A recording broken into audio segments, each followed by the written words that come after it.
The yacht is moored in darkness. 50 feet of white fiberglass and chrome, worth more than most people will earn in a lifetime, bobbing gently in the small craft harbor at Santa Cruz. Inside, the lighting is low. The leather seats smell faintly of cologne and salt air. The cabin is designed for intimacy. Everything is expensive. Everything is being recorded. November 22nd, 2013. A Friday night. The Pacific fog has rolled in thick enough to muffle sound from the dock. The man in the captain's chair is 51 years old, married, father of 5. His name is Forrest Hayes. He works at Google X, the division that builds self-driving cars and internet-beaming balloons and technologies that don't have names yet. He is brilliant. He is compartmentalized. And in 7 minutes, he will be dead. The woman standing over him is 26. Her name is Alex Tickleman. She has just finished a glass of red wine. She sets it down carefully on the counter, making sure it doesn't tip. She steps over the body, once, then again, reaching for a cloth. She begins to wipe down the surfaces she has touched. The railings, the countertop, the rim of the glass. She works methodically, without hurry. The man in the chair is not moving. His head is tilted forward. His breathing, if there is any, is not visible. She does not call for help. She does not scream. She does not check his pulse.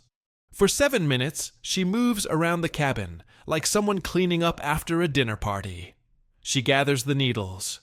She folds a small piece of foil. She locates her shoes. And then, in a gesture that will later be dissected frame by frame in a California courtroom, she walks to the windows and draws the blinds, closing off the interior from the dock, from the night, from anyone who might see. The yacht goes dark. She steps off the boat. The man is alone. This is the dark story of the escape yacht's case. The prostitute that killed a millionaire on board. This is not a story about drugs, though drugs are present. This is not a story about sex work, though that transaction occurred. This is a story about what happens when privacy becomes a cage. When the very tools designed to protect you, the cameras, the compartments, the offshore distance from your real life, become the instruments that document your erasure. Forrest Hayes believed the yacht was a black box, a place where the rules didn't apply. He was half right. It was a black box. But black boxes, as any investigator will tell you, are designed to survive the crash and tell the story afterward. The cameras were rolling. They always were. The Sunseeker Camargue is not a sailing yacht. It has no masts, no canvas, no romance of wind. It is an express cruiser built in Poole, England, by a company that specializes in what the industry calls gentlemen's yachts, vessels designed for coastal runs, harbor entertaining, and the specific aesthetic of newly minted wealth. 50 feet overall length. Twin diesel engines, each capable of pushing the hull to 30 knots in calm water. Deep V hull design, meant to cut through chop rather than ride over it. The cockpit is open to the air, fitted with wraparound seating upholstered in marine-grade vinyl. Below deck, the layout is compact but layered. A forward berth with a queen-size bed, a galley with a 2-burner stove and a wine fridge, a head with a shower stall tiled in Italian ceramic, and the main salon where the captain's chair sits, fixed to the floor, facing a console of navigation instruments that glow faintly even when the engines are off. The interior finish is high-gloss cherry wood, lacquered to a mirror shine. The trim is brushed aluminum. The lighting is recessed, dimmable, designed to create mood rather than visibility. It is the aesthetic of a boutique hotel room, transplanted onto a floating platform. It feels expensive because it is. In 2013, a 50-foot Sunseeker retailed for somewhere between $600,000 and $800,000, depending on options. Upgrades included teak decking, upgraded electronics, and, this is key, an integrated surveillance system with high-definition cameras positioned to cover the cockpit, the salon, and the aft deck. These cameras were not hidden.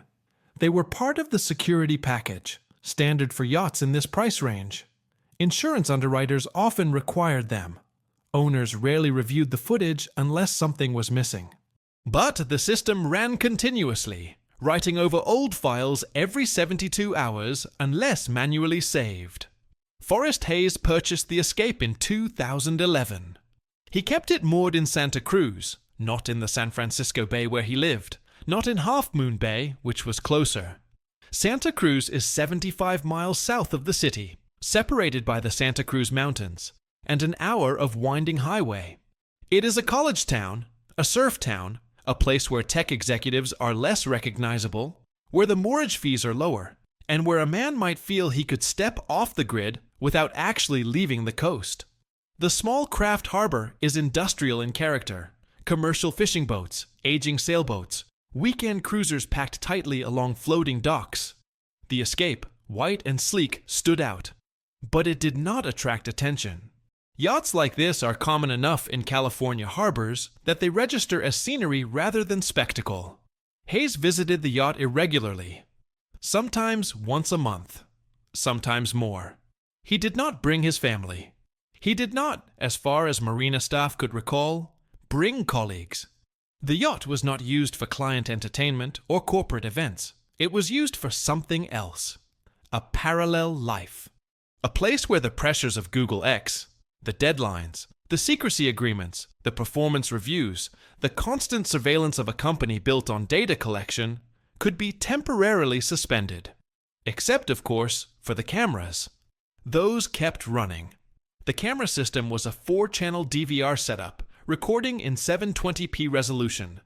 Not cinematic, but clear enough to distinguish faces, read text on a phone screen, see the contents of a glass. The cameras were mounted in the salon ceiling and above the galley, angled to cover the seating area and the captain's chair. There was no audio, just image.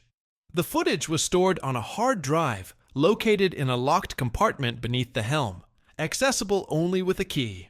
The system was motion activated, meaning it would begin recording when movement was detected, but it could also be set to continuous mode. Hayes, according to later testimony, kept it in continuous mode. He wanted the coverage. He wanted the record. Perhaps he thought it would protect him from accusations. Perhaps he never imagined it would be used against anyone. Or perhaps, like many people who build their careers in surveillance, he simply stopped thinking about the fact that he was being watched. Surveillance has a peculiar effect on behavior. In controlled studies, people who know they are being recorded tend to act more cautiously, more ethically, at least in the beginning. But over time, the presence of the camera fades into the background. It becomes furniture. And when the camera becomes furniture, people return to their baseline. They forget the lens is there. Or they assume it doesn't matter. Or they assume that whatever happens in private, recorded or not, will never be reviewed. This assumption held true for Hayes for 2 years.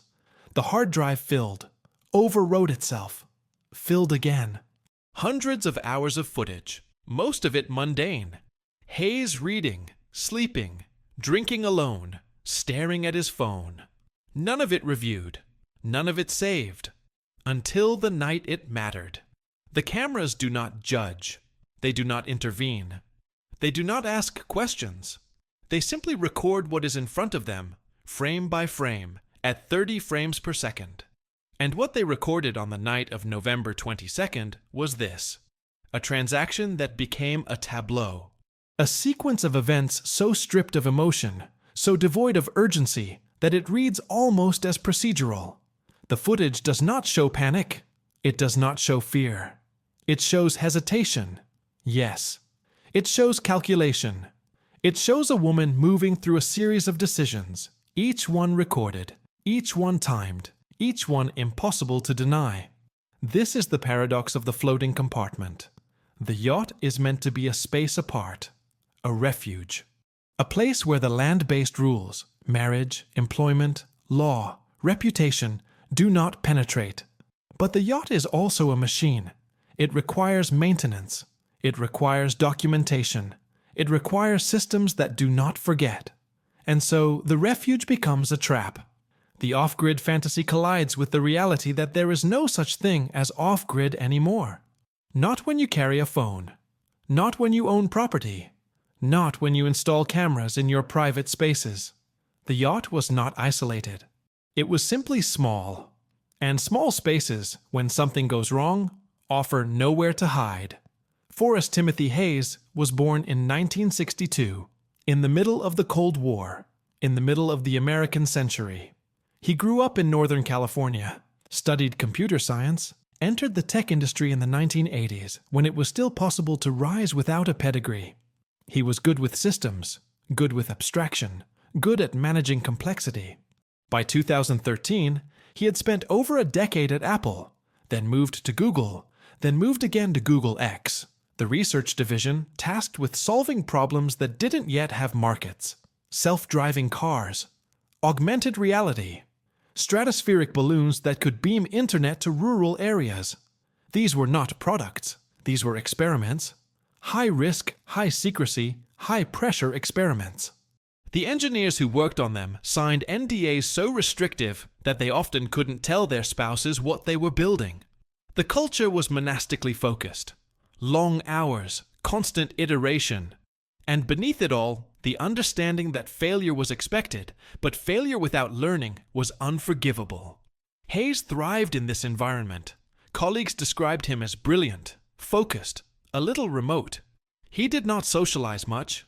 He did not attend the after-work gatherings at the Googleplex. He went home to his family in Contra Costa County. His wife, his 5 children, the house with the trampoline in the backyard.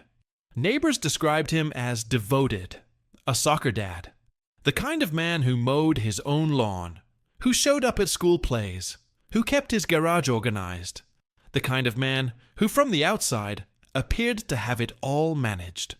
But compartmentalization is not the same as integration. It is a survival strategy. And like most survival strategies, it works until it doesn't. The pressure at Google X was not just intellectual, it was existential. The projects were speculative. The timelines were undefined. The funding could evaporate if results didn't materialize. And Hayes, like many men in high-functioning technical roles, had no outlet for the stress. He did not drink heavily, as far as anyone knew. He did not gamble. He did not have hobbies that consumed him. What he had was the yacht. And what the yacht offered was not relaxation. It offered control, or the illusion of control. A space where he could define the terms, where he could invite who he wanted, where he could use what he wanted, where the rules were his to write, except, again, for the cameras. Alex Tickelman was born in 1987, the same year the Dow Jones broke 2,000 points for the first time, the same year the first version of Photoshop was being coded in a basement in Ann Arbor. She grew up in a family that was comfortable. Her father worked in tech. Her mother was educated. They lived in the kind of suburb where college was assumed, not debated. She had dual citizenship, American and Canadian. She was bright, articulate, comfortable in social settings. She moved through high school without distinction, neither failing nor excelling, and entered adulthood without a clear plan. She tried modeling. She tried acting. She tried the kinds of creative pursuits that require either extraordinary luck or extraordinary persistence, and she had neither. What she had was access.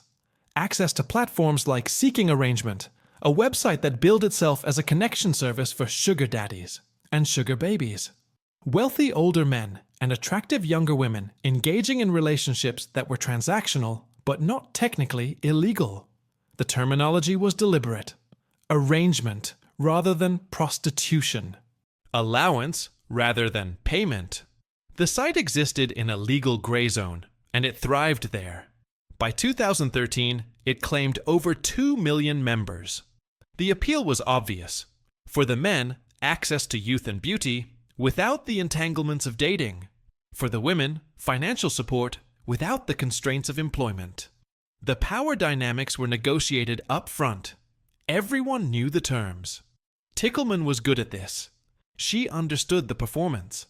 She understood that what was being sold was not just physical presence, but the fantasy of attention, the illusion that the man was desirable rather than simply wealthy. She was reviewed positively on forums where such things were discussed. She was professional. She was discreet. She did not cause drama. And for a while, this worked. She traveled. She lived in hotels.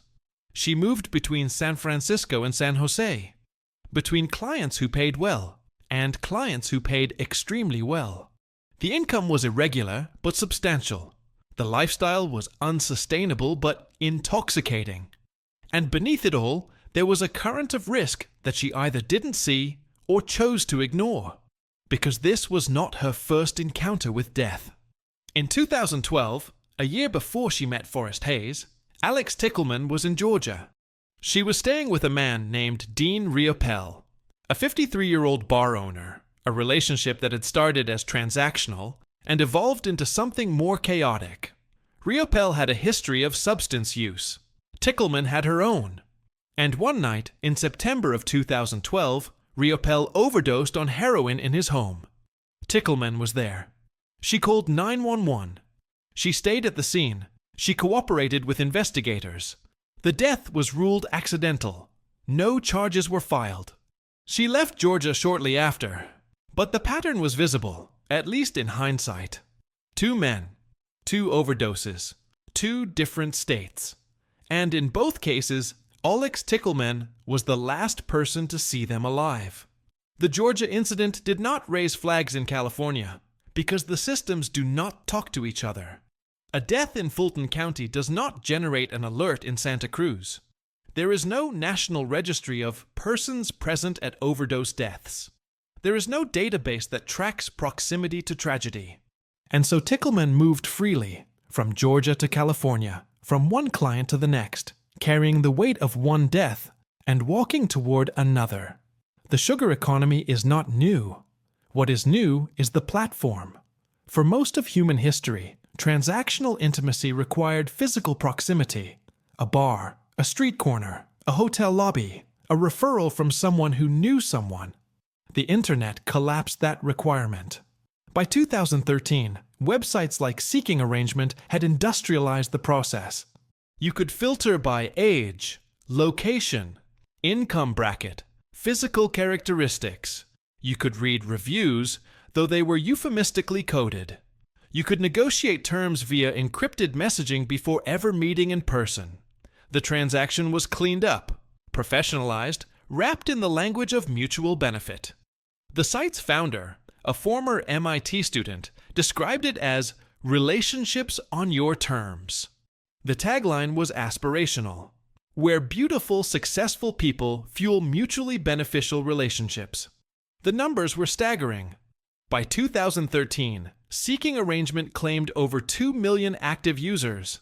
60% were women, labeled sugar babies.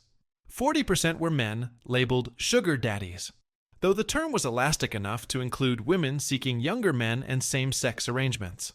The average sugar baby was 28 years old. The average sugar daddy was 42.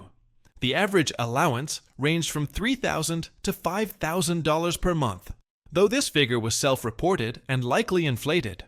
The site took no commission. It simply facilitated the introduction. What happened afterward was between the parties. The legal exposure was minimized through careful language. No explicit mention of sex. No explicit mention of payment for sex. Just companionship. Just time. Just arrangement. But everyone understood what was being sold. The site's internal metrics showed that the most successful profiles, those that generated the most contact, included specific physical descriptors, willingness to travel, and vague references to flexibility. The men who paid for premium memberships could see who had viewed their profiles, who had marked them as favorites, who was online at any given moment. The surveillance was bidirectional. The women could see how much money the men claimed to earn, what kind of lifestyle they advertised, whether they were married, because the site allowed married men to participate, another legal buffer since adultery is not a crime in most states, and facilitating adultery is not trafficking. Alex Tickleman's profile, according to later forensic reconstruction, emphasized her education, her modeling background, her interest in art and travel. She listed her height as 5'7", her build as slender. She did not post explicit photographs. She did not need to. The algorithm favored subtlety. The men who used these platforms were not looking for obviousness. They were looking for plausible deniability. They were looking for someone who could accompany them to a dinner, sit across from them on a yacht, and make the interaction feel like something other than what it was. And Tickleman, by all accounts, was skilled at this. She could hold a conversation. She could dress appropriately for the setting. She could perform interest, perform affection, perform the fantasy that the transaction was something more. Forrest Hayes found her through this platform, though the exact timeline is unclear. They exchanged messages. They agreed on terms. And then, at some point in late 2013, he invited her to the yacht. This was not their first meeting. The surveillance footage from earlier visits, since overwritten, suggested they had met before. The comfort level was established. The routine was familiar. She knew where the yacht was moored. She knew how to access it. She knew, presumably, that Hayes liked to use drugs during these encounters, and Hayes knew, presumably, that Tickleman could provide them. This is where the moral narratives fracture. Was she a predator? Was she a victim? Was she simply a participant in a system that both of them had chosen? The prosecution would later argue that she was calculating, dangerous, someone who had been present at one overdose death and failed to learn from it. The defense would argue that she was traumatized, that the Georgia death had left her with PTSD, that her inaction on the yacht was the result of dissociation, not malice. But both narratives depend on intention, and intention is difficult to prove when the only evidence is a silent video of someone drinking wine while a man dies 3 feet away. What is clear is this: the sugar economy operates on the principle of consent without care. Both parties agree to the terms. Both parties benefit in the short run. But when something goes wrong, the structure offers no safety net. There is no HR department. There is no insurance. There is no protocol for emergencies.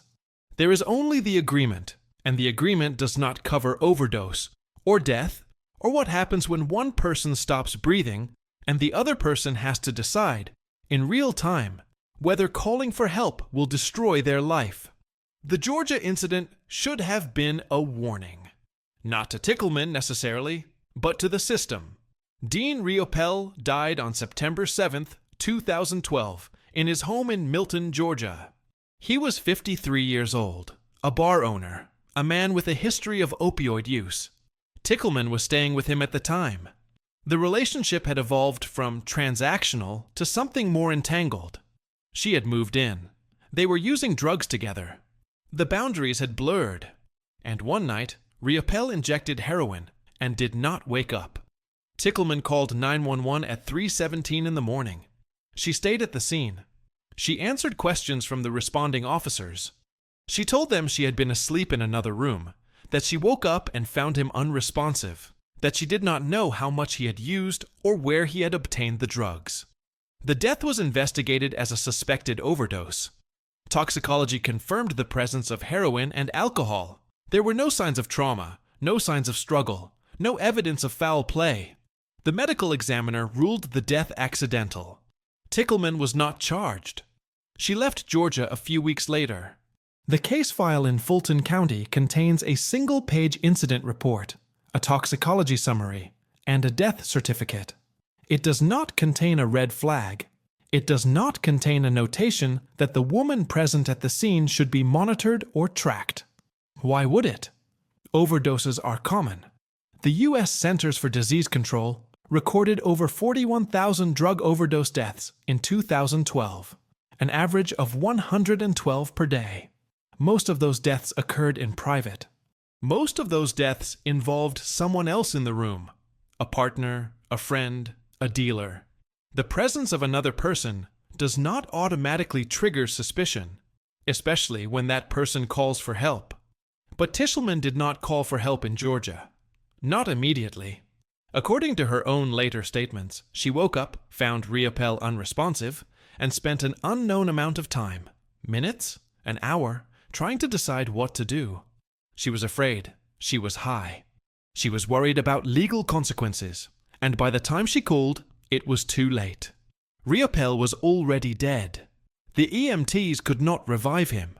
The timeline, which was never fully established, left enough ambiguity that investigators could not determine whether earlier intervention would have made a difference. And so the case closed. Accidental overdose. No charges, no follow-up. This is how systems fail. Not through malice, but through fragmentation. The Georgia Police Department had no reason to notify California authorities. The death was ruled accidental, not suspicious. Tickleman was not arrested, not charged, not flagged in any national database. And so, when she arrived in California a few months later and resumed her work on seeking arrangement, there was no mechanism to connect her to the death in Milton. No prosecutor reviewing her case, no judge issuing a warning, no parole officer checking in. She was free to move, free to work, free to enter into another arrangement with another man who used drugs and wanted privacy. Pattern recognition requires data.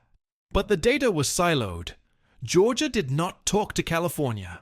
The medical examiner did not talk to the dating platform.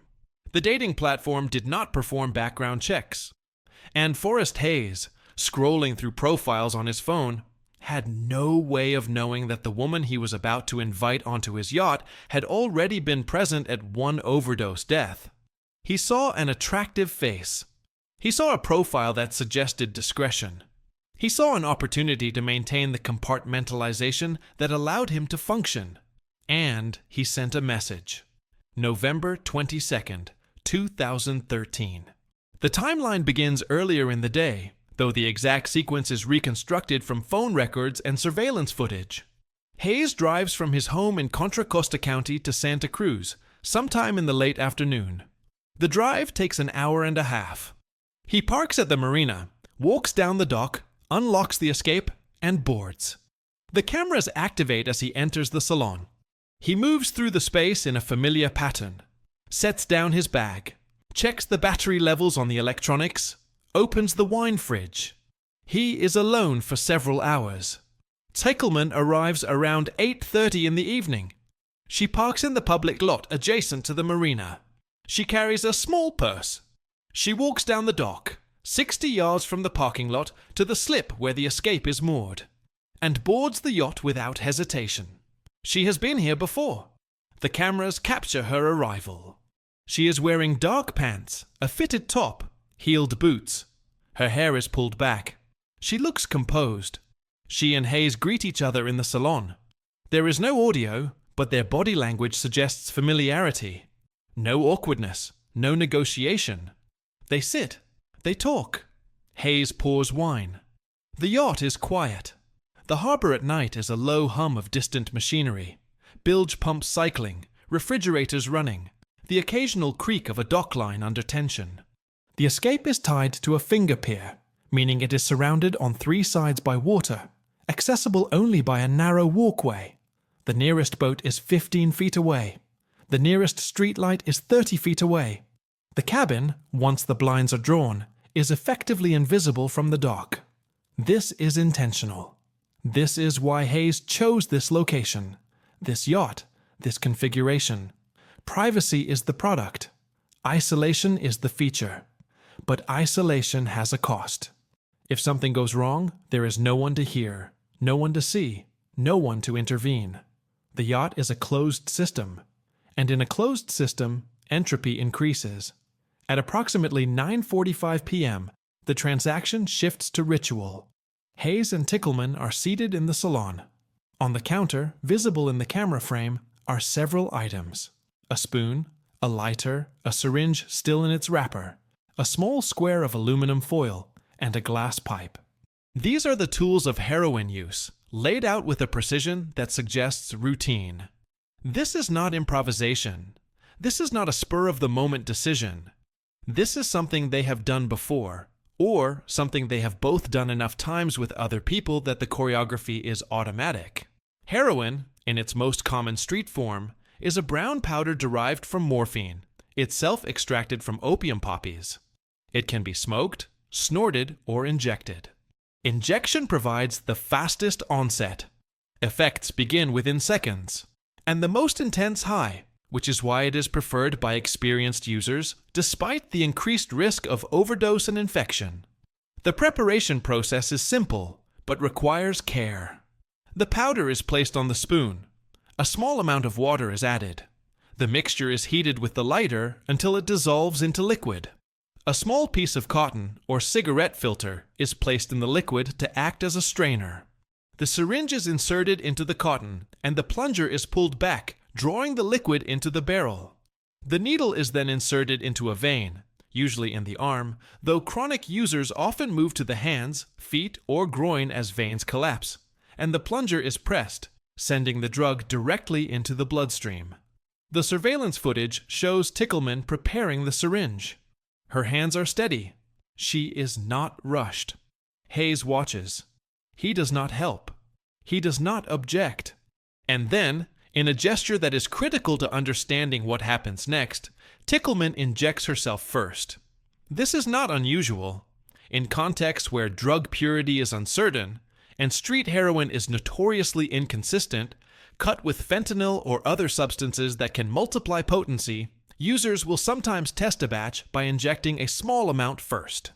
If they do not immediately overdose, the batch is presumed safe. This is harm reduction within a high-risk activity.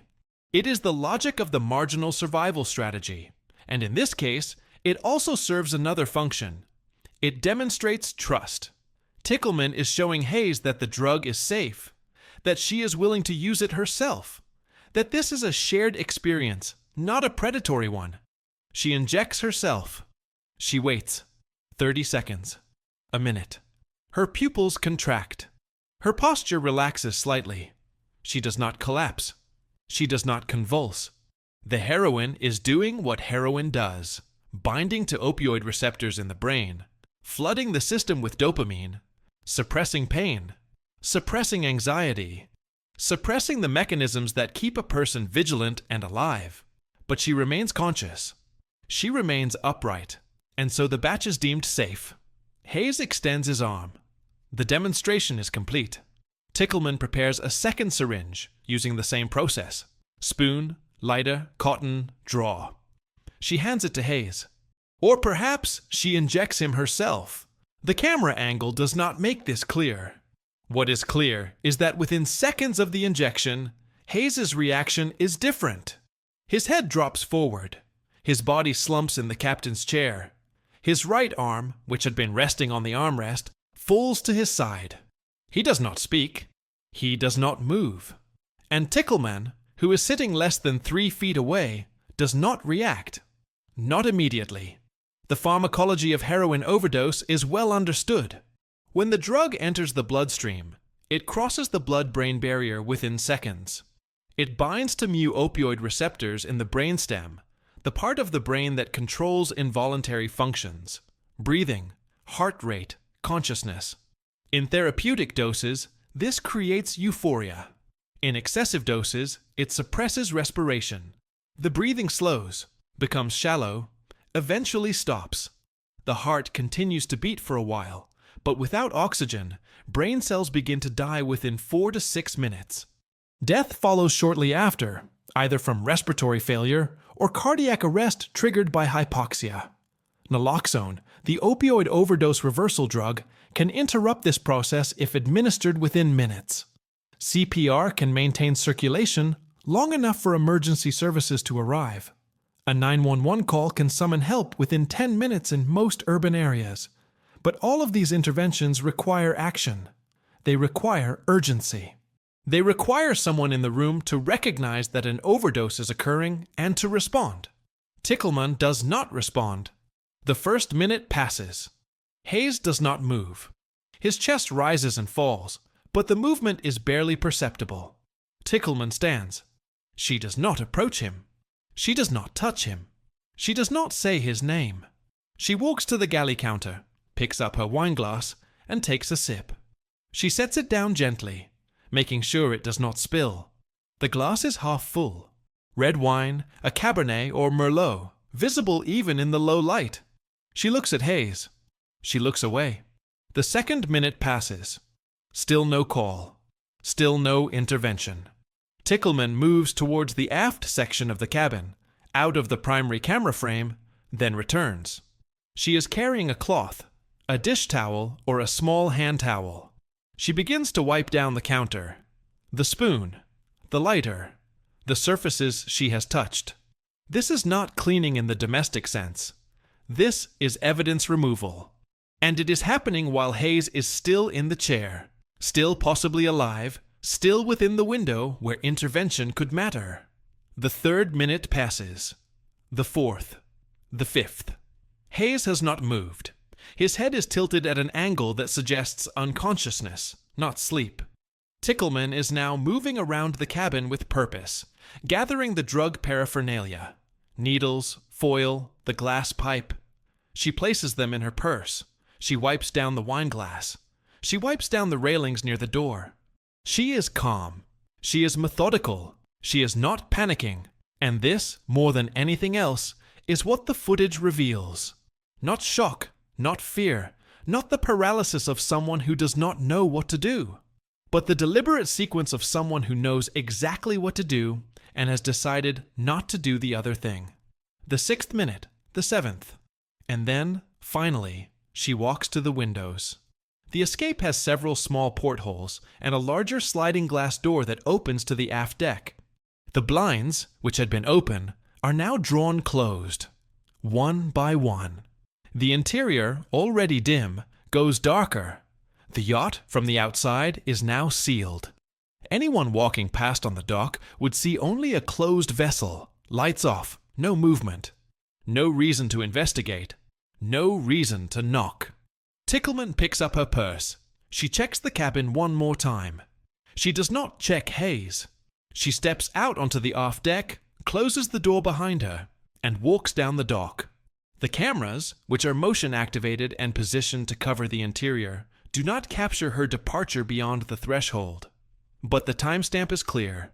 7 minutes and 18 seconds from the moment Hayes slumped forward to the moment she left the boat. She does not run. She does not look back. She does not call 911 from the parking lot or from her car or from anywhere. She drives away. And Forrest Hayes, alone in the dark, stops breathing. The first seconds after an overdose are critical, but they are also ambiguous.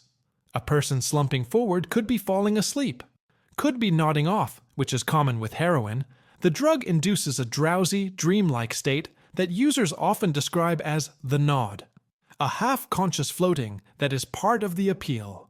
The boundary between nodding and overdosing is not always clear, especially to someone who is also under the influence. And so there is a window, brief and undefined, where inaction could be explained as uncertainty rather than choice. But that window closes quickly. Within 30 seconds, maybe a minute, the signs become unmistakable. The breathing, if it continues at all, becomes irregular. A few shallow gasps, then nothing, then a sudden intake, then nothing again. This is called agonal respiration, the body's last attempt to pull in oxygen when the brain is no longer coordinating the muscles of the diaphragm. The skin begins to change color, shifting from pink to pale to a grayish blue, starting at the lips and fingertips where circulation is weakest. The body, still warm, still technically alive, begins the process of shutting down. Tickleman would have seen this. The salon is small. The lighting, though low, is sufficient. Hayes is 3 feet away, directly in her line of sight, and she has seen an overdose before. 14 months earlier, in Georgia, she was in the room when Dean Riopelle stopped breathing. She knows what this looks like. She knows what it means. And yet, according to the timestamp on the surveillance footage, she does not move toward him. She does not shake him. She does not slap his face, tilt his head back, check for a pulse, perform any of the basic interventions that even untrained bystanders attempt when someone collapses. Instead, she freezes, or appears to freeze. The footage shows her standing near the galley counter, motionless, for approximately 40 seconds. Her posture is upright. Her hands are at her sides. She is not visibly distressed. No hand over her mouth, no pacing, no visible signs of panic. She is simply still. And this stillness, later analyzed by forensic psychologists, becomes a point of contention. Is this shock? Is this dissociation? The mind protecting itself from unbearable reality by shutting down emotional response? Or is this calculation, the pause before a series of deliberate decisions? The prosecution will argue the latter. They will say that Tickleman, in those first 40 seconds, made a choice. She assessed the situation. She recognized that Hayes was overdosing or already dead. She understood that calling 911 would mean police, questions, a connection to the Georgia death, potential charges ranging from drug possession to manslaughter. And she decided that her survival mattered more than his. The defense will argue the former. They will say that Tickleman, traumatized by the Georgia incident, experienced a dissociative episode, a psychological collapse that rendered her incapable of action, that the stillness was not choice but paralysis, that the brain, flooded with stress hormones and heroin, could not process the emergency. But the footage does not show paralysis. It shows what happens next. And what happens next is methodical. The clock keeps running. Digital, relentless, indifferent. The DVR system timestamps every frame. 21:47, 03, 21.47, 004, 21.47, 005. 7 minutes is 420 seconds. In medical terms, this is an eternity. Brain death begins after 4 to 6 minutes without oxygen. Irreversible damage occurs shortly after. The window for successful resuscitation narrows with every passing second. But the footage does not show resuscitation. It shows something else. At 21:47:43, 40 seconds after Hayes collapses, Tickleman moves. Not toward him, but toward the galley. She picks up her wine glass. The glass is still half full. She raises it to her lips and drinks. Not a sip, but a swallow. She sets the glass down on the counter, carefully, so it does not tip. The gesture is casual, automatic.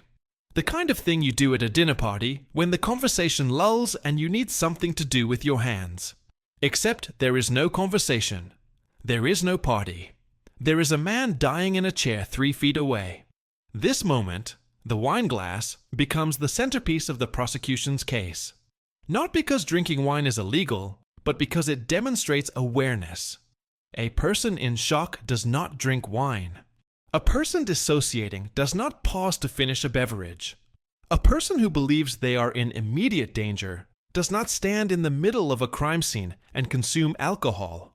The act implies control. It implies that Tickleman is not overwhelmed by the situation, but managing it. And if she is managing it, then she is making choices. The second choice occurs at 21:48:10. Tickleman walks to the galley sink, retrieves a cloth, a white dish towel visible in earlier frames, and begins to wipe down the counter. She moves systematically, left to right, covering the area where the drug paraphernalia had been arranged. She wipes the surface of the spoon. She wipes the handle of the lighter. She wipes the rim of the wine glass. She is not scrubbing. She is not frantic. She is thorough. This is not the behavior of someone trying to clean up a spill. This is the behavior of someone removing fingerprints. Fingerprint analysis is a cornerstone of forensic science, and anyone who has watched a crime procedural knows the basics. Touch a surface, leave a print. The oils and sweat on human skin transfer microscopic ridge patterns onto glass, metal, polished wood. These patterns are unique and, if recovered properly, can be matched to an individual with high certainty. But fingerprints can also be erased. A cloth, even a dry one, can smear the oils enough to render the print unrecoverable. And Tickleman, whether through instinct or prior knowledge, is erasing hers. This takes time. She moves around the cabin, wiping the railing near the door, the edge of the counter, the neck of the wine bottle. At one point, she steps over Hayes's legs to reach the opposite side of the salon. She does not look at him as she does this. She does not pause. She simply steps over, wipes, steps back.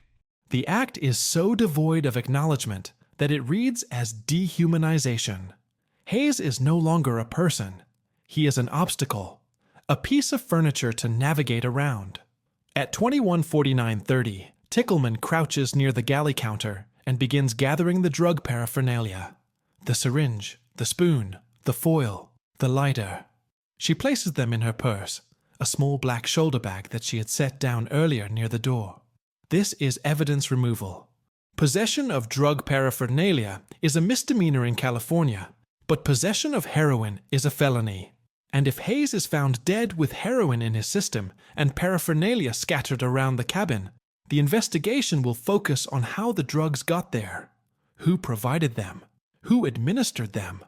Removing the paraphernalia removes the most direct physical link between Tickleman and the overdose, but it also removes any chance of saving Hayes.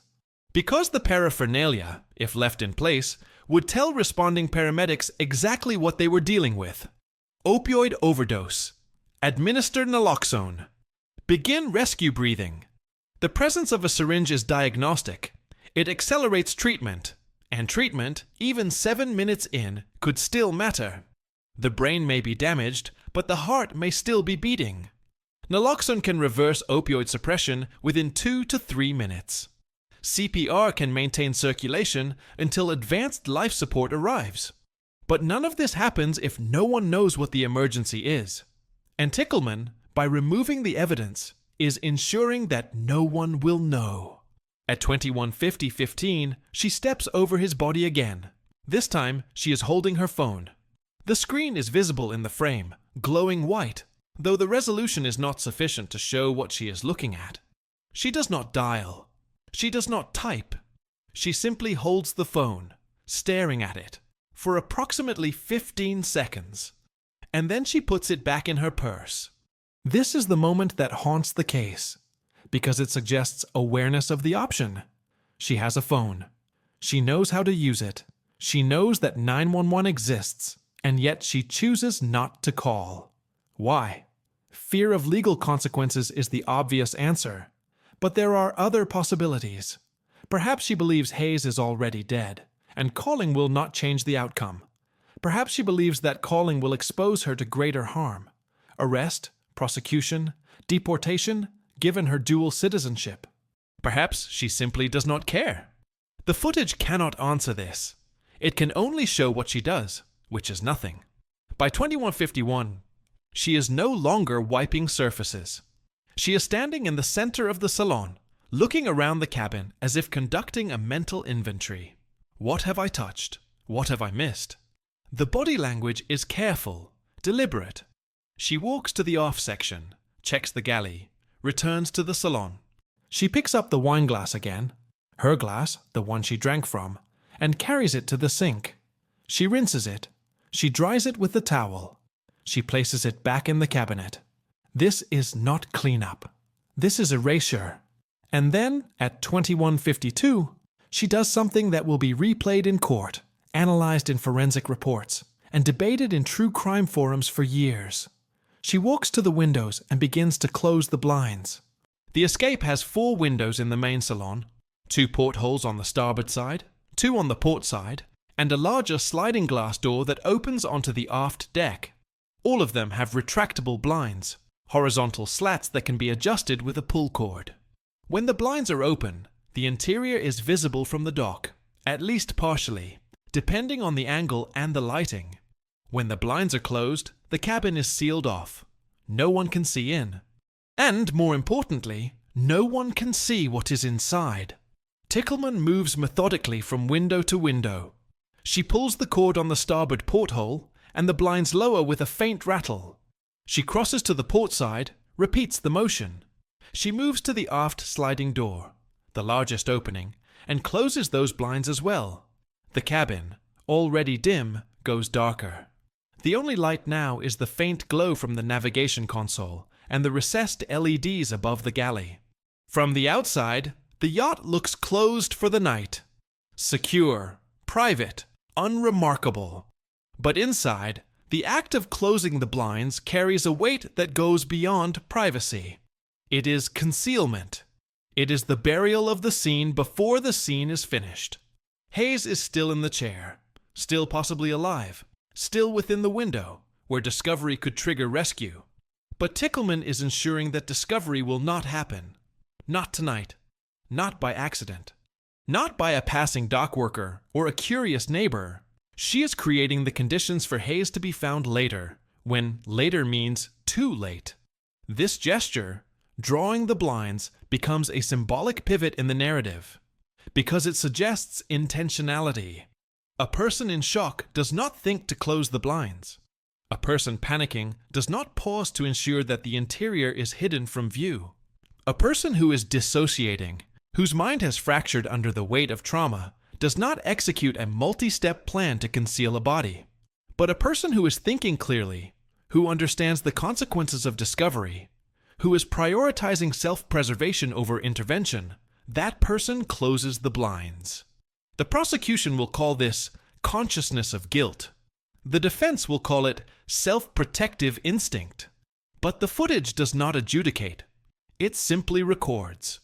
And what it records is a woman, alone in a cabin with a dying man, choosing to hide him from the world. At 21:53, the blinds are fully closed. The cabin is dark. Tickleman stands near the door, purse in hand, and looks back one last time. The camera, mounted in the ceiling, captures her face in profile. Her expression is neutral, not distressed, not relieved, just blank. And then she opens the door and steps out into the night. The aft deck is small, maybe 6 feet by 8 feet, fitted with a bench seat and a swim platform that lowers to water level. Tickleman steps onto the deck, closes the door behind her, and stands for a moment at the railing. The harbor is quiet. The fog has thickened. The nearest boat, a 30-foot sailboat moored 2 slips over, shows no lights. No one is on deck. No one is watching. She steps off the escape onto the floating dock, walks 60 yards to the parking lot, gets into her car, and drives away. The timestamp reads 21:54:18. Total elapsed time from Hayes' collapse to Tickleman's departure, 7 minutes and 15 seconds. Inside the yacht, the cameras continue to record. The cabin is still. The captain's chair, bolted to the floor, holds the weight of a man who is no longer moving. His head is tilted forward. His right arm hangs loose at his side. His breathing, if it continues, is not visible. The cabin is dark. The blinds are drawn. And the yacht, moored in a public harbor, surrounded by other boats, other people, other lives continuing in parallel. The yacht is silent. Forrest Hayes will not be found for another 9 hours. By then, rigor mortis will have begun. By then, his body temperature will have dropped to match the ambient air. By then, there will be no ambiguity about whether intervention could have saved him. By then, the only question will be, who was here? And what did they do? The cameras know. They have been watching the entire time. Morning comes slowly to the Santa Cruz harbor. The fog, which had been thick overnight, begins to lift around 7 a.m., burned off by the early sun filtering through the marine layer. The docks are quiet at this hour. Most recreational boaters sleep in on Saturday mornings, and the commercial fishing boats have already departed before dawn. The harbor is in that liminal state between night and day. A few joggers on the coastal path, a few gulls circling the fish cleaning station, but otherwise still. The escape sits at its slip, white hull gleaming faintly in the diffused light. Blinds drawn, no movement visible. To anyone passing by, it looks like a yacht that is simply closed up for the season, or a vessel whose owner is sleeping in. There is no reason to investigate, no reason to knock, no sound, no smell, no visible distress. Just a 50-foot sunseeker, moored like a dozen others, waiting. The captain, not Hayes, but the hired hand who performed maintenance on the yacht, a man named Eric, arrives at the slip around 8:30 a.m. He has a key.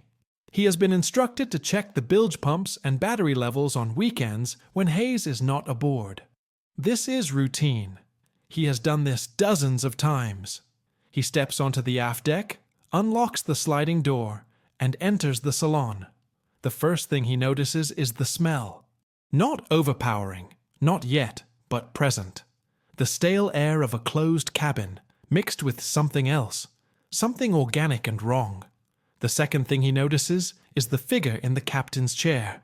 Still, slumped. And even from the doorway, even without medical training, Eric knows. He does not approach. He does not touch. He backs out of the cabin, steps onto the deck, and calls 911.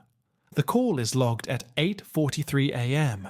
Santa Cruz Harbor Patrol responds first, arriving within 4 minutes. They confirm what Eric already knows. The man in the chair is dead. They secure the scene, notify the Santa Cruz Police Department, and wait.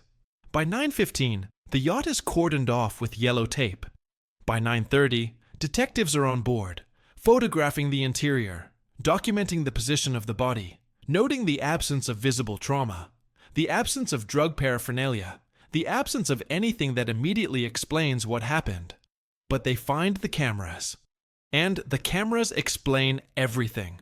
The surveillance system on the escape is a standard 4-channel DVR, the kind sold at marine supply stores for $600 to $800. It records continuously, writing to a hard drive with a capacity of 1 terabyte, enough for approximately 72 hours of footage at 720p resolution before it begins overwriting the oldest files. The system is motion activated by default, but it can be set to continuous mode, which Hayes had done. Every moment from the past 72 hours is stored, timestamped, retrievable. The detectives locate the hard drive in a locked compartment beneath the helm. They extract it, bag it as evidence, and transport it to the Santa Cruz Police Department's Digital Forensics Unit. By early afternoon, the footage is being reviewed, and within minutes, the case transforms from a suspected overdose to a potential homicide. What the video proves is not what happened. That much is clear from the medical examination, which will confirm heroin and alcohol in Hayes' system, consistent with accidental overdose. What the video proves is what did not happen. No call for help. No attempt at resuscitation. No panic. No urgency. Just 7 minutes of a woman moving through a cabin, drinking wine, wiping surfaces, gathering evidence, and closing the blinds while a man died a few feet away. This is the evidentiary gold standard. Eyewitness testimony is unreliable. People misremember, misinterpret, lie. Physical evidence can be contaminated or lost. But video, especially video with a timestamp, is difficult to dispute. It does not care about intent. It does not care about motive.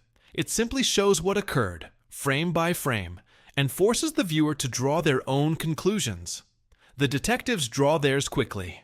They identify Tickleman from the footage. Her face is clearly visible, her clothing distinctive. They run her name through local and national databases and discover the Georgia connection. Dean Riopel. September 2012. Overdose death. Woman present at the scene. The pattern is undeniable. 2 men, 2 overdoses, 2 states, 1 woman. And this time, there is video. But identifying a suspect and locating a suspect are different problems. Tickleman is not at the address listed on her driver's license. She is not at any of the hotels where she has previously stayed. Her phone, when detectives attempt to ping it, is off or out of range. She has, effectively, disappeared. And so the investigation shifts from documentation to pursuit. The surveillance footage does something that testimony cannot. It collapses time. In a trial, witnesses describe events in sequence. He injected the drug. Then he collapsed. Then she stood up. And the jury must imagine the gaps between actions. But video eliminates the gaps. It shows the exact duration of every decision. 40 seconds of stillness. 30 seconds of wiping. 15 seconds of staring at a phone. The precision is overwhelming. And it creates a psychological effect. The viewer cannot look away. They are forced to experience the 7 minutes in real time, watching a woman move through a cabin while a man dies.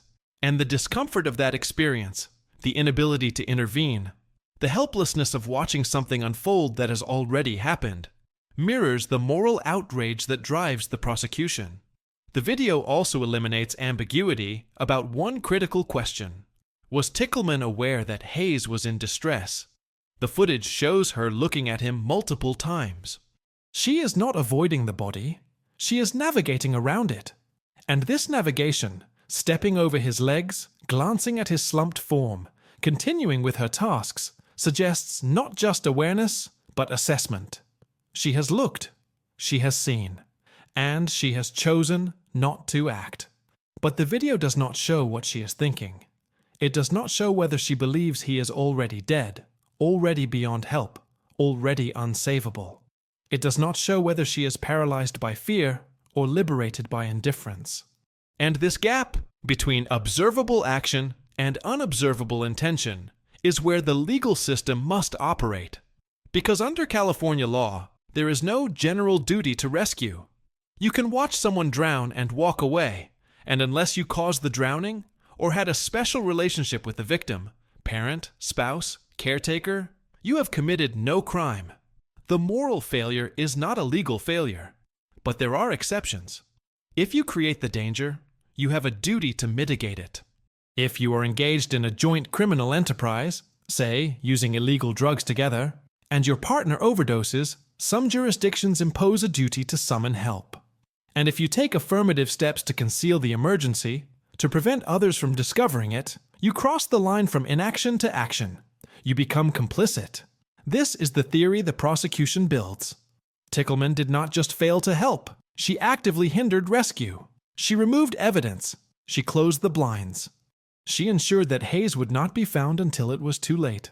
And these actions, combined with her presence at a prior overdose death, suggest a pattern of reckless indifference to human life, what California law calls depraved heart conduct, a mental state that can elevate manslaughter charges even in the absence of intent to kill. The video makes this case. Without it, the prosecution would have nothing. A dead man, drugs in his system, a woman who admits she was present but claims she panicked and fled. It would be a he said, she said, except he can't speak. But with the video, the prosecution has an unblinking witness. And that witness does not lie. Alex Tishelman is arrested on July 9, 2014, 7 months after Forrest Hayes' death. The delay is deliberate. Detectives spend the intervening months building the case, reviewing the footage, interviewing witnesses, tracing her movements. They discover that she has continued working on seeking arrangement, meeting clients in San Jose, San Francisco, and as far south as Los Angeles. She is not in hiding exactly, but she is mobile, difficult to pin down. And so they set a trap. The operation is simple. An undercover detective, posing as a potential client, contacts Tickleman through the platform. He uses a fake profile, claims to be a wealthy tech executive, ironically echoing Hayes, and offers a generous arrangement for a weekend meeting. Tickleman agrees. They arrange to meet at a luxury resort in Santa Cruz, less than 2 miles from the harbor where Hayes died. The irony is not lost on the detectives. On the evening of July 9th, Tickleman arrives at the resort. She is dressed casually, jeans, a fitted top, sunglasses. She carries the same black purse visible in the surveillance footage. She walks through the lobby, approaches the front desk, and asks for the room number provided by the undercover detective. The desk clerk, who has been briefed, gives her a key card. She takes the elevator to the 3rd floor, walks down the hallway, and swipes the card. The door opens. Inside, waiting, are 3 detectives and 2 uniformed officers. She does not resist. She does not run. She simply stops in the doorway, looks at the officers, and says nothing. They read her rights. They place her in handcuffs. They escort her to a patrol car, drive her to the Santa Cruz Police Department, and place her in an interview room. And then they show her the video. The interrogation lasts 4 hours. Tickleman is advised that she has the right to an attorney. She waives it, at least initially. The detectives play the footage on a laptop positioned between them. They do not narrate. They do not editorialize. They simply let the video run, 7 minutes and 15 seconds. And then they ask, "What were you thinking?" Tickleman's response, according to the interrogation transcript, is fragmented. She claims she panicked. She claims she did not know what to do. She claims she thought Hayes was just nodding off, that he would wake up, that she did not realize how serious it was. She claims she has never seen anyone overdose before, a statement immediately contradicted by the Georgia record. When confronted with this, she changes her story. She admits she was present when Rhea Pell died. She admits she was scared. She admits she did not want to be connected to another death. And this admission, this acknowledgement that she knew from prior experience what an overdose looked like and chose not to intervene, becomes the centerpiece of the prosecution's case. But she maintains one position throughout. She did not kill him. She did not force him to use heroin. She did not inject him against his will. They were using together. It was consensual. It was his choice. And when he overdosed, she panicked. She made mistakes. She acted selfishly. But she did not commit murder. The detectives do not charge her with murder. They charge her with involuntary manslaughter, administering drugs, causing death, and destroying evidence. The charges carry a maximum sentence of 8 years. It is not murder, but it is not nothing. The courtroom is small, wood-paneled, fluorescent lit. The kind of municipal building that processes dozens of cases a week. DUIs, assaults, thefts, without fanfare. But this case draws attention. The victim is a Google executive. The defendant is a young, attractive woman. The surveillance footage is lurid.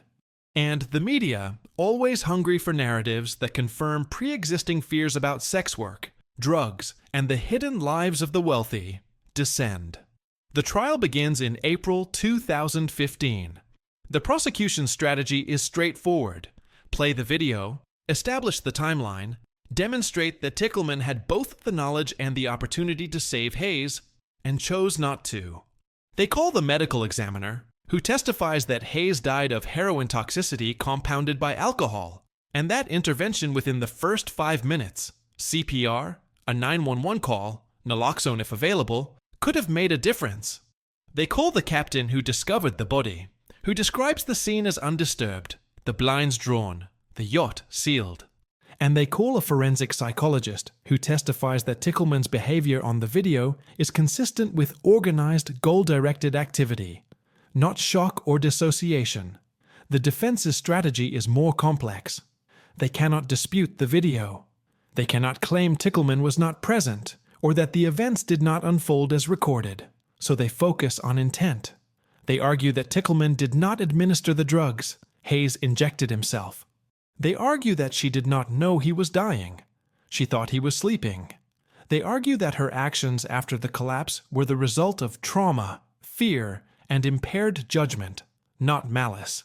And they introduce the Georgia case not as evidence of a pattern, but as evidence of prior trauma that explains her paralysis. The jury deliberates for 3 days. They review the footage multiple times. They request transcripts of the interrogation. They send notes to the judge asking for clarification on the legal definition of depraved heart and whether inaction can constitute criminal negligence. And on the 4th day, they return a verdict: guilty of involuntary manslaughter. Not guilty of administering drugs causing death, on the grounds that Hayes injected himself. Guilty of destroying evidence. Tickleman is sentenced to 6 years in state prison. With good behavior, she will serve 4. It is not the maximum. It is not the minimum. It is the compromise that juries often reach when the moral outrage exceeds the legal evidence. She is guilty, but not of murder.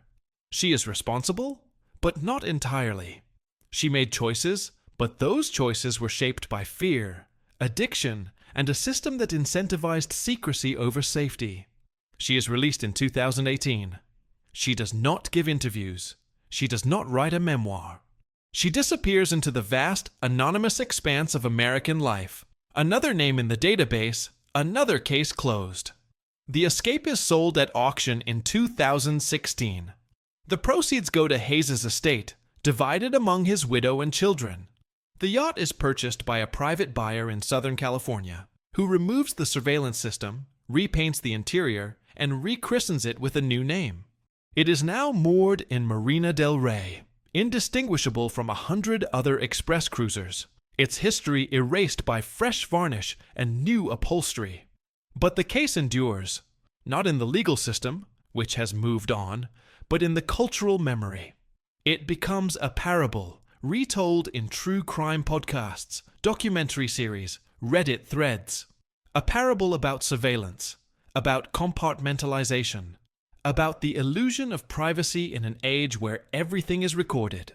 Forrest Hayes built his career in a company that collects data, that archives behavior, that monetizes the digital traces we leave behind. And he died in a space he believed was off the grid, documented by the very technology he helped create. There is an irony here that is almost mythological. The man who builds the panopticon is watched by his own device. The man who seeks escape is trapped by the walls he erected. The yacht, which was meant to be a refuge from the surveillance culture of Silicon Valley, becomes the most surveilled 12 feet of his life.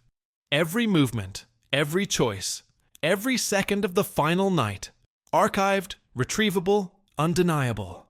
And the woman who walked away, who believed she could erase her presence with a cloth and closed blinds, is undone by the same technology. The cameras do not judge. They do not moralize. They simply record. And in recording, they eliminate the possibility of alternative narratives. There is no, he said, she said. There is only what happened. And what happened is visible, frame by frame, for anyone willing to watch. The question that haunts this case is not what happened. The footage answers that. The question is why. Why did Alex Tickleman, who had witnessed one overdose death and presumably understood the consequences, fail to act when it happened again? Why did she spend 7 minutes cleaning up instead of calling for help? Why did she prioritize self-preservation over intervention, even when intervention might have been successful? The easy answer is sociopathy. She is a predator. She is indifferent to human life. She has internalized the transactional logic of her work so completely that a dying man becomes just another problem to manage. This is the narrative the prosecution offered, and it resonates because it is simple. It assigns blame cleanly. It confirms our suspicions about people who operate outside conventional morality. But the harder answer is more troubling, because it suggests that Tickleman is not an outlier, but a product of a system that punishes vulnerability. She had been present at an overdose before. She had called for help in Georgia. And what happened? The man died anyway. She was questioned. She was scrutinized. She was connected to a death, even though she was not charged. And the experience taught her that calling for help does not save people. It only exposes you. This is the calculus of the margins. If you are undocumented, if you are using drugs, if you are engaged in work that is criminalized or stigmatized, the system is not your ally. Calling 911 is not a neutral act. It is an invitation for the state to enter your life, to investigate, to arrest, to deport. And so people on the margins make different calculations. They weigh the risk of intervention against the risk of exposure. And sometimes they choose silence. This does not excuse Tickleman's actions. It does not absolve her of moral responsibility, but it complicates the narrative. Because the question is not just, why didn't she call? But what kind of system creates a situation where calling for help feels more dangerous than letting someone die? The war on drugs has created this system. 40 years of policies that criminalize addiction, that treat overdose as evidence of a crime rather than a medical emergency, that arrest the people who call for help and charge them with possession, distribution, manslaughter. Good Samaritan laws exist in some states now, offering limited immunity to people who summon help during an overdose. But in 2013, California's version was new, poorly understood, and did not cover all scenarios. Tickleman, if she even knew such a law existed, may not have believed it would protect her. And so she made the calculation, and Hayes died. The final question is the one that cannot be answered by surveillance footage, by toxicology reports, by courtroom testimony. Was this a crime of drugs? Or was this a crime of indifference in an age that records everything? The answer is both. The drugs created the immediate danger. The heroin, the alcohol, the decision to use them together in a confined space without medical support. That is what killed Forrest Hayes. But the indifference prolonged the death. The 7 minutes of inaction, the removal of evidence, the closing of the blinds, that is what ensured he would not be saved. And the surveillance, the cameras that documented every second, turned a private tragedy into a public spectacle. This is the digital Gothic. Not the Gothic of crumbling castles and supernatural terror, but the Gothic of data and surveillance and the collapse of private space. The yacht, like the castle, is a closed environment. But instead of ghosts, it has cameras. Instead of curses, it has hard drives. And the horror is not that something unseen is watching, but that everything is seen and nothing is done. Forrest Hayes believed he could compartmentalize. He believed he could have two lives: the public life of the family man and the Google executive, and the private life of the yacht and the drugs and the transactions that money could buy. He believed the distance between Santa Cruz and Silicon Valley was enough. He believed the yacht was a black box. But black boxes, as we have established, are designed to survive the crash. They are designed to tell the story afterward. And the story they tell is rarely the one we want heard. The yacht is still out there, somewhere, moored in another harbor, occupied by people who do not know its history. The surveillance system has been removed, but others have been installed. The cycle continues. People seek privacy. They install cameras to protect their privacy. And the cameras, patient and indifferent, wait. They do not judge. They do not intervene. They simply record. And when something goes wrong, when the compartments fail and the private becomes public, the cameras are there, watching, remembering, telling the story we tried to hide. This is the lesson of the escape. There is no escape. Not anymore. The tools we use to protect ourselves, the locks, the walls, the cameras, the distance, are the same tools that betray us. And the age of surveillance is not coming. It is here. It has been here. And it is watching, always watching, waiting for the moment when we forget it is there. And when we forget, it remembers, frame by frame, second by second, forever. The yacht is dark, the blinds are drawn, and the cameras keep rolling,